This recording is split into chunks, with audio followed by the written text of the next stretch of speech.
केलेला आहे। राजकीय मतभेद विसरून ठाकरे बंधूंनी एकत्र यावं अशा भावना कोल्हापुरातल्या मनसे आणि ठाकरेंच्या शिवसेनेमधील कार्यकर्त्यांनी व्यक्त केल्या आहेत। राधानगरीमधील कार्यकर्त्यांना नेमकं काय वाटतं ते आपण पाहूया।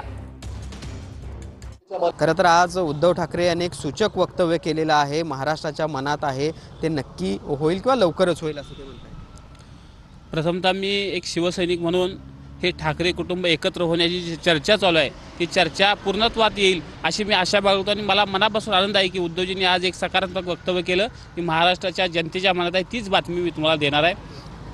खरं तर मी एक दोन ओळी ह्याचा कवितेत समाचार घेणार आहे। गद्दारांच्या काढून घ्यायच्या आहेत खुर्च्या, गद्दारांच्या काढून घ्यायच्या आहेत खुर्च्या म्हणूनच या दोन भावांच्या युतीची चालू आहे चर्चा।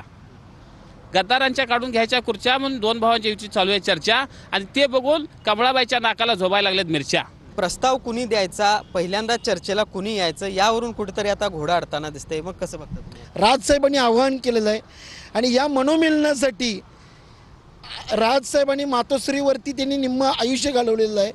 एक आम्हासारखा मनसैनिकांची एक इच्छा आहे, राजकीय मतभेद किंवा प्रोटोकॉल सोडून आदरणीय उद्धव साहेब यांनी जर का शिवतीर्थावरती येऊन राजसाहेबांची गळाभेट घेतली तर राजसाहेबसुद्धा फार मोठ्या आनंदानं मातोश्रीवरती जायला तयार होतील आणि हीच खऱ्या अर्थानं कुठेतरी जी मी पुढं का तू पुढं कुठल्या नेत्यानं प्रस्ताव देण्यापेक्षा राजसाहेब आणि उद्धव साहेब ह्या दोघांनी जर एकमेकाची गळाभेट घेतली एकत्रित तर ती खऱ्या अर्थानं या महाराष्ट्रासाठी नवीन